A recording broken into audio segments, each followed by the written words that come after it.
Hello dear students, again Vinay is here to welcome you with the answer key of UP PGT examination of physical education 18/8/2021।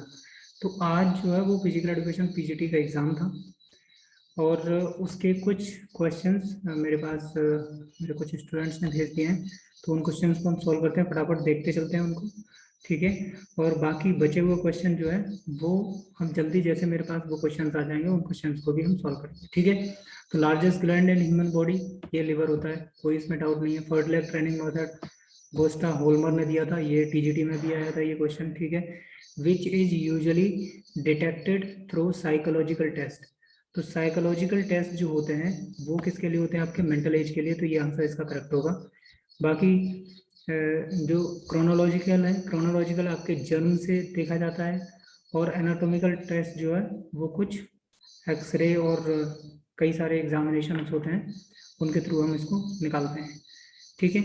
Which of the following is not a type of recreation. तो community का type जो वो recreation का होता है, commercial type भी होता है, इंडस्ट्रियल भी होता है, प्लानिंग रिक्रिएशन कोई भी पार्ट नहीं होता है, ठीक है। हार्वर्ड स्टेप टेस्ट की इसने बात करी है कि हार्वर्ड स्टेप टेस्ट जो है वो किसने दिया था, तो ये भी यूपीटीजीटी में क्वेश्चन आया था, ये ब्रोहा ने दिया है 1943 में। The expand modern Olympic games BP Coubertin belongs to. Baron period Coubertin जो है वो फ्रांस से बिलोंग करते थे, ठीक है। Which factor does not affect to objectivity of the test.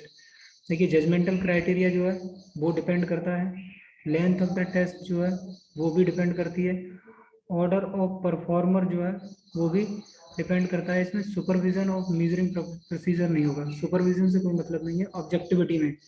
जब हम वैलिडिटी देखेंगे और रिलायबिलिटी देखेंगे तब सुपरविजन का होता है कि सेम सुपरवाइजर ऑपरेट कर रहा होता है तो आपकी रिलायबिलिटी होती है, अगर सेम आंसर आए, ठीक है। और अगर डिफरेंट डिफरेंट सुपरवाइजर हैं, मतलब एक से ज़्यादा टेस्टर हैं और उनका रिजल्ट जब सेम आ रहा है तो वो वैलिडिटी की तरफ जाता है, ठीक है। चलिए तो आंसर क्या हो जाएगा इसका? D answer. Heart and lungs are controlled by medulla oblongata, D answer इसका करेक्ट है। Body composition is an important, body composition is an important component of.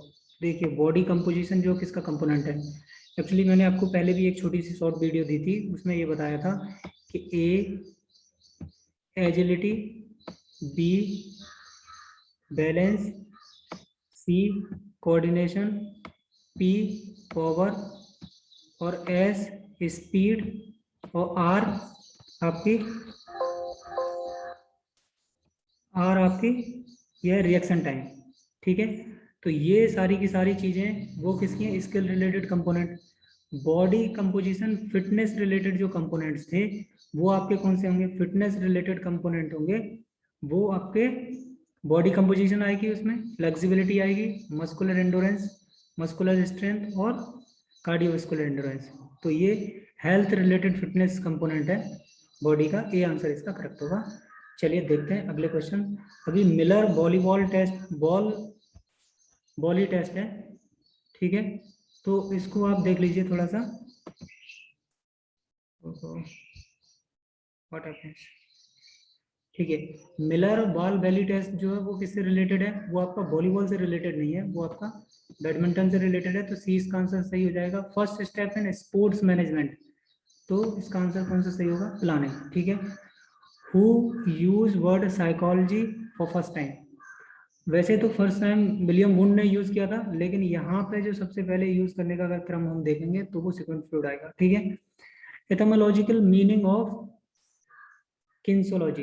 एटमोलॉजिकल meaning होता है कि मतलब ओरिजिन के आधार पर अगर देखा जाए तो kinesiology is the science of motion. इसमें kinesiology science of motion of human being इसलिए नहीं आएगा कि ह्यूमन बीइंग के साथ फिर एनिमल्स नहीं आएंगे, इसमें एनिमल्स की स्टडी भी करी जाती है, ठीक। तो ए इसका आंसर करेक्ट हो जाएगा। For 100 metre race velocity of wind is measured for the duration of. ये विंड गेज जो होता है उससे मेजर करते हैं हम। 100 मीटर के लिए 10 सेकेंड, 200 मीटर के लिए 10 सेकेंड, लॉन्ग जंप के लिए 5 सेकेंड, ठीक है। तो बी इसका आंसर करेक्ट हो जाएगा। चलते हैं अब अगले क्वेश्चन की तरफ, और अगले क्वेश्चन हम लोग देखेंगे। ये आपका नेशनल फिटनेस कोर, बिल्कुल सही आंसर लगा हुआ है, 1965 है इसका। Experimental research method in physical education provide experimental method है, सिस्टमेटिक और लॉजिकल स्टडी होगी। ये the test design measure to minimum strength की बात हो रही है, ये बात ध्यान रखिए यहाँ पर। मिनिमम स्ट्रेंथ टेस्ट जो होता है वो रॉस वेबर टेस्ट होता है, ठीक है। ठीक है, emblem of Asian games, emblem of Asian games में आप देखेंगे तो full raising sun with 11 rings ये होता है। Which of the following is non nutritive component of the diet. तो ये तो इजी सा मतलब आपका क्वेश्चन है। ये क्या है, which is the non nutritive, मतलब इनमें से कौन सा ऐसा है जो न्यूट्रिटिव कंपोनेंट नहीं है, ठीक है। बाकी सारे हल्के फुल्के आपके न्यूट्रिएंट देते रहते हैं, ठीक है। फाइबर क्या होता है, नॉन न्यूट्रिटिव कंपोनेंट है, इसका कोई लेना देना नहीं रहता। ये बस डाइजेस्टिव सिस्टम को कुछ बैलेंस करने के लिए इसका यूज मोस्टली किया जाता है, ठीक है। तो इतनी सी बात आप ध्यान रखेंगे। चलते हैं, देखते हैं क्वेश्चन नंबर नेक्स्ट। ये कह रहा है इंडस वैली सिविलाइजेशन की बात कर रहा है ये। इंडस वैली सिविलाइजेशन की हिस्ट्री जो है वो फिजिकल एजुकेशन में कौन सी है, तो इनमें से कोई सा भी आंसर जो है वो करेक्ट नहीं है। वैसे 3250 बीसी से लेके 2500 बीसी तक इसका आंसर होगा, ये आंसर इसका करेक्ट होगा। लेकिन इस क्वेश्चन में जितने भी ऑप्शन दिए हैं वो सारे ऑप्शन जो है वो गलत है, ठीक। तो आप ये चीज नोट करेंगे। अब बात आती है क्वेश्चन नंबर 37। नाइटिंगेल जो है उन्होंने अगर देखा जाए तो वो फिजिकल एजुकेशन से संबंधित थे, ठीक है। उन्होंने फाउंडेशन रखी फिजिकल एजुकेशन की, कहाँ पे, डेनमार्क में। तो डेनमार्क में ये काफी फेमस रहे हैं और ये रिलेटेड है डेनमार्क है, स्वीडन इसका आंसर नहीं होगा। Physical fitness is the ability to carry out the daily task, मतलब फिजिकल फिटनेस जो है वो एबिलिटी है जिससे कि आप अपने डेली रूटीन के वर्क हैं वो आराम से कर लेते हैं, ठीक है। ये इसका आंसर सही हो जाएगा। Which is the master gland in human body, ये जी सा क्वेश्चन है, पहले से आप लोग सब पढ़ते आ रहे हैं कि पिट्यूटरी ग्लैंड को ही हम क्या बोलते थे, मास्टर ग्लैंड हम उसको बोलते हैं।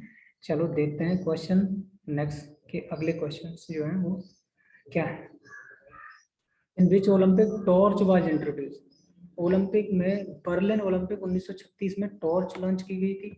अच्छा, कभी फिल्म से रिलेटेड आपसे क्वेश्चन पूछ ले तो एम्स्टर्डम ओलंपिक जो है उस 1928 में पहली बार फायरवर्क्स को यूज किया गया था, ठीक है, फायर फ्लेम को यूज किया था। और टॉर्च इस क्वेश्चन के अनुसार जो आंसर हो जाएगा वो 1936 इसका राइट आंसर है। The total number of days a player take to complete the decathlon event, decathlon event आप जानते हैं कि 2 दिन का इवेंट होता है, ठीक है। Which of the contraction is push the wall, wall को अगर आप पुश कर रहे हैं तो किस तरह का कॉन्ट्रैक्शन होगा, स्टैटिक कॉन्ट्रैक्शन होगा एक तरह का। इसमें क्या रहेगा आपका, कोई भी लेंथ वगैरह कुछ चेंज नहीं होगी, ठीक है। चलिए, इसका संभावित आंसर अगर मतलब टेंटेटिव आंसर देखा जाए तो इसका नो कॉन्ट्रैक्शन भी आ सकता है अगर लेंथ के बेसिस पे देखे जाए। अब ये डिपेंड करते हैं कि वो जो है स्टेट के बेसिस पे देखता है, जो फाइनल आंसर की आएगी वो स्टेट के बेसिस पे आएगी या फिर कॉन्ट्रैक्शन के बेस पे आएगी। अगर सिर्फ कॉन्ट्रैक्शन के बेस में आती है तो ये बॉल को पुश करना एक क्या है आपका, अब उसमें आइसोमेट्रिक कॉन्ट्रैक्शन है। आइसोमेट्रिक कॉन्ट्रैक्शन में किसी भी लेंथ में कोई चेंज नहीं होती है। तो अगर कॉन्ट्रैक्शन के बेसिस पे ये देखते हैं तो नो कॉन्ट्रैक्शन, मतलब डी आंसर सही होगा। और अगर स्टेट के हिसाब से देखते हैं तो स्टैटिक आंसर सही होगा, लेकिन ज़्यादा चांसेस हैं डी आंसर के। Anabolic steroid affect directly heart को अफेक्ट करता है जिससे आपकी किडनी वगैरह भी खराब हो जाती है, ठीक है। Which one is the water soluble vitamin, तो आप जानते हैं बी और सी जो होती हैं वो कौन है, वाटर सॉल्युबल विटामिन है। और ए डी ई और के जो है वो क्या है, वो फैट सॉल्युबल विटामिन है। तो इतने क्वेश्चन अब तक मेरे पास आए थे, इनका सॉल्यूशन मैंने आप लोगों को दे दिया है। जैसे ही मुझे नेक्स्ट क्वेश्चन भी बच्चे भेज देंगे फिर मैं उनकी वीडियो बना के आपके पास भेज दूंगा। तब तक के लिए आप लोग रिलैक्स रहिए। अब जो कुछ करना था आपने कर दिया एग्जाम में, बाकी you have to wait for final answer की। तब तक आपके लिए नमस्ते।